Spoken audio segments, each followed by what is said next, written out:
দেখাই দেবো চার্জ শেষ করছে, ওর যতটুকু শক্তি আছে অতটুকু শক্তি ক্ষয় করার পরে যখন লোডটা দেখুন পাকাপোক্ত ভয় আছে, তার মানে ওর মধ্যে এটা কিন্তু আগেই বলছিলাম 100 এম্পিয়ার মোটর, তার মানে আমার একেবারে 150 এম্পিয়ারের একটা ব্যাটারি। কথা বুঝছেন? কত এম্পিয়ার? 150 এম্পিয়ার। যদি আমার 12 ভোল্টের প্রায় 150 এম্পিয়ার থাকে, তাহলে চার্জ শেষ করার পর নয় আমার কম হলে 100 থাকুন লাগবে অথবা 120 থাকুন লাগবে, তাহলে আমি কিন্তু ভালো মনে করি হয় কিন্তু তাৎক্ষণিক লোড দিয়েই 100 এম্পিয়ার লয়ে নেব, একটু কম দেবো না। যখন তখন কম দেবো যখন ওর মধ্যে ঝামেলা থাকবে, ত্রুটি থাকবে। তাহলে একটা 12 ভোল্ট ব্যাটারিতে 150 এম্পিয়ার থাকে, সেই জন্য 11 থেকে 12 দেখায় লোডে। কাজ শেষ করার পর ওর শক্তি সম্পূর্ণ শেষ, তারপরও যখন লোড দিয়ে দেখবেন 100 এম্পিয়ার প্রপার লোড নিতে পারে, তার মানে পাকাপোক্তভাবে ওর মধ্যে 100 এম্পিয়ার আছে। আর 100 এম্পিয়ার দিয়া আমি 110-20 কিলো অনায়াসে চলতে পারবো। কয় মাস? 6 মাস।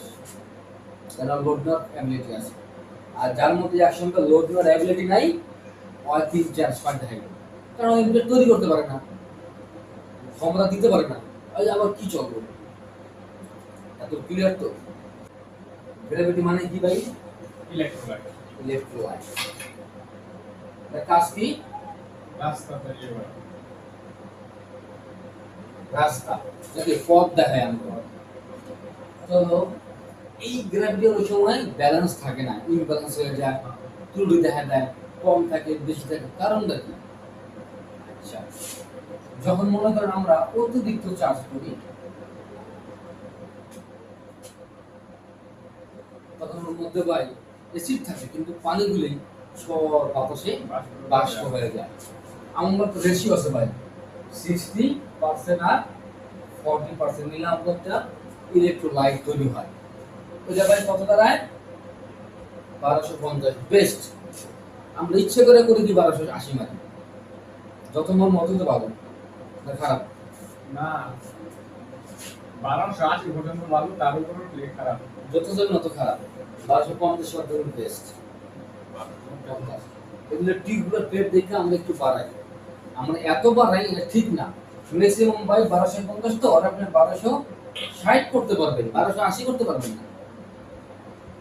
গেল এই পদ্ধতি চার্জ করলে ভাই পানি আর যে গ্র্যাভিটি ব্যালেন্স হারিয়ে যায়। কি হয়? ব্যালেন্স হারিয়ে যায়, এই রেশিওটা থাকে না, তখন এক রোগ হয়। কি রোগ হয়? কি রোগ? সালভেশন। ডিসচার্জ করলে অতিরিক্ত একটা ব্যাটারির 10 থেকে 15% চার্জ এবং ডিসচার্জ আপনি ক্যাপাসিটি দিতে পারবেন, নিতে পারবেন, এর বেশি আপনি যেতে পারবেন না, যাওয়া যাবে না। এর বেশি যেতে গেলে কি হয়? না হয় ব্যাটারিটা খুব তাড়াতাড়ি নষ্ট হয়ে যায়, ওর অক্সিজেনগুলো বসে যায়, নষ্ট হয়ে যায়। আর যে সাইকেল, ওই সাইকেল পর্যন্ত যাইতে পারে না। এটা ব্যালেন্স আছে প্রত্যেকটা জিনিসের। যেমন আপনি মনে করেন 20 কেজি নিতে পারবেন মাথায়, আমি আপনার ডাবল করে দিছি, আপনি বেশি দূর যেতে পারবেন না, কিন্তু বেশি দূর রাস্তা অতিক্রম করতে পারবেন না। অতিরিক্ত ব্যাটারি থেকে এমিটার চার্জ গ্রহণ করলেও খুব দ্রুত সালফারটা টান দেয়, খুব স্পিডে টান দেওয়ার পরেই ওর মধ্যে একটা সাদা সাদা ফ্যাকাশে আবরণ, ওটা হচ্ছে ভাই কি হয়? সালভেশন।